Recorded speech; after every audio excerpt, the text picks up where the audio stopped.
ये कहानी फिल्म ही नहीं बल्कि एक हकीकत है। एक घर जो 1736 में बना और एक परिवार जिसने वहाँ कदम रखा और फिर बाहर वहाँ से निकल नहीं पाया। Me. Don't come here.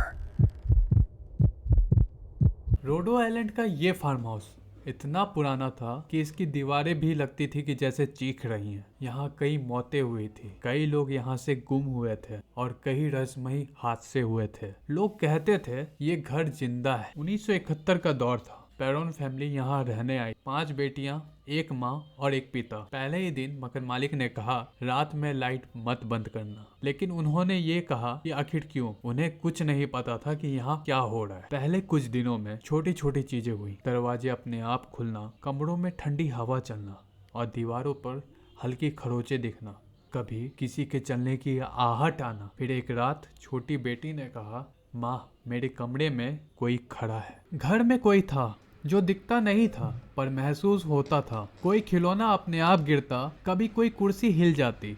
माँ कैरोलिन को ऐसा लगता जैसे कोई उन्हें हर समय देख रहा है। फिल्म ने बातशेबा को विच बताया, लेकिन सच ये है कि उसके बारे में सिर्फ अफवाहें थी। लेकिन पेरोन फैमिली को एक महिला की आत्मा महसूस होती थी, गुस्से में, जैसे वो कह रही हो ये घर मेरा है, यहाँ से निकल जाओ। सबसे डरावना पल वो था जब माँ और कैरोलिन पर हमला हुआ था। अचानक बाल खींचे जाना, शरीर पर नीले निशान, रात में बिस्तर से उठना और आधी रात में किसी के कान में फुसफुसाना, मैं तुझे निकाल दूंगी। कई बार कैरोलिन को लगा जैसे कोई उनके शरीर पर कब्जा करने की कोशिश कर रहा है। डर इतना ज्यादा बढ़ गया था कि परिवार ने ईटी और वेरन को बुलाया।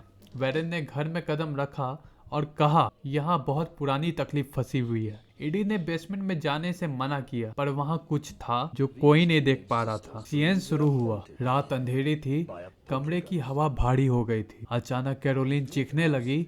उसकी आवाज किसी और की लग रही थी। उसकी आंखें खाली थी, जैसे वो शरीर में है ही नहीं। परिवार डर गया। सीएंस रोक दी गई और वही रात थी जिसने सबको तोड़ दिया। फैमिली के पास पैसा नहीं था, वो घर बेच नहीं सकते थे, इसलिए उन्हें वहीं रहना पड़ा। 10 पूरे साल तक वो अंधकार के साथ रहे। कभी एक्टिविटी कम, कभी अचानक तेज हो जाती थी। आखिरकार 1980 में वो घर छोड़कर भाग निकले, बिना पीछे देखे। फैमिली ने कहा कुछ आत्माएं बहुत अच्छी थीं, पर एक बहुत ज़्यादा क्रूर थी जो उनकी जान के पीछे पड़ी थी। आज भी वो फार्म हाउस वहीं खड़ा है।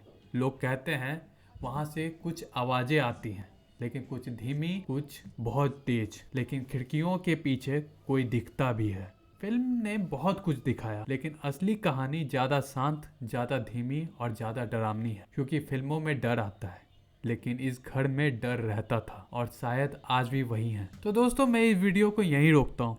एक बात और कहनी है कि आप वीडियो देखते हो लेकिन लाइक ना सब्सक्राइब कुछ नहीं करते हो, तो बहुत बुरा लगता है कि भाई मैं वीडियो मेहनत कर रहा हूँ, वीडियो बना रहा हूँ और कोई रिस्पॉन्स नहीं आता है, तो मैं थोड़ा सा डिमोटिवेट हो जाता हूँ। प्लीज़ कर दिया करो, लाइक शेयर कर दिया करो, कमेंट कर दिया करो, कुछ कर दिया करो जिससे लगे कि हाँ मैं काम कर रहा हूँ तो सही ट्रैक पे कर रहा हूँ। खैर इस वीडियो को यहीं पर मैं रोकता हूँ एंड मिलते हैं अगले वीडियो में। अपना ख्याल रखना।